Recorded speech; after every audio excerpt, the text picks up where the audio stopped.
Bonjour à tous, j'espère que vous allez bien. On se retrouve aujourd'hui pour une nouvelle émission de C'est possible jeunesse. Et aujourd'hui, je suis avec une toute nouvelle invitée. Bonjour. Bonjour. Est-ce que tu peux te présenter? Oui, je m'appelle Shamsi et j'ai 15 ans. Alors aujourd'hui, on va parler d'un sujet tout particulier, c'est le sujet des angoisses. Alors est-ce que tu peux nous expliquer ton histoire? Oui, alors j'ai fait les angoisses pendant plus de 4 ans et j'ai resté plus de 3 ans sans en parler. Qu'est-ce que ça te faisait ces angoisses? Je me sentais étouffée, j'avais le cœur qui battait vite, je tremblais Comment tu vivais ça au quotidien? très mal. C'est-à-dire, tu te renfermais sur toi-même, qu'est-ce que ça produisait? Déjà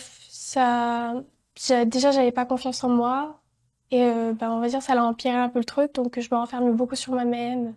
J'étais timide et j'osais pas en parler. Donc ça t'a coupé un peu d'une relation avec tout le monde? Et comment t'as vécu ça par la suite? Il y a eu un moment, un déclenchement, quelque chose? J'ai réussi à en parler à quelques personnes et après j'ai réussi à en parler aussi à des pasteurs. Ils avaient prié pour moi, mais ça partait toujours pas. Et un soir, c'était une réunion et un pasteur est venu prier pour moi et vraiment j'ai vraiment senti vraiment un poids partir et c'était pas comme d'habitude. Et de là, je me sentais mieux. T'avais déjà vécu des expériences avant où c'est que tu sentais comme si ça diminuait ces angoisses? Et là, t'as senti que c'est parti. Oui, c'est ça.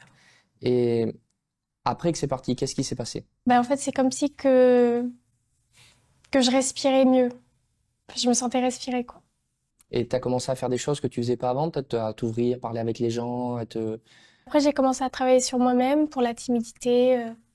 J'ai essayé de m'ouvrir un peu plus aux gens. jusqu'à aujourd'hui où c'est que t'es même sur un plateau télé pour parler des angoisses. Donc la timidité, elle est de côté.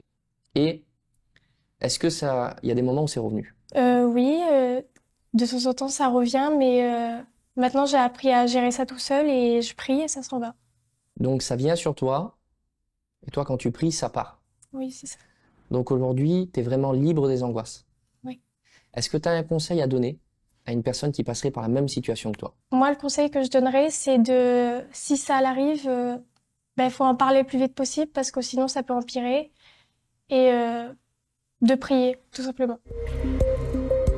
Philippiens chapitre 4 du verset 6 à 7. Ne vous inquiétez de rien, mais en toute chose, faites connaître vos besoins à Dieu par des prières et des supplications, avec des actions de grâce, et la paix de Dieu qui surpasse toute intelligence gardera vos cœurs et vos pensées en Jésus-Christ. Je vous invite vraiment à ne rien cacher à Dieu, à lui faire part de toute chose. Parce que bien au-delà de ce qu'elle a vécu, c'est-à-dire qu'un pasteur a prié pour elle, aujourd'hui, quand elle prie, elle est elle-même délivrée de ses angoisses. Donc aujourd'hui, si tu t'adresses à Dieu, tu peux être délivré de toutes tes angoisses. Et si tu as besoin de quelqu'un, eh bien, tu peux aussi t'approcher d'un pasteur pour qu'il prie pour toi.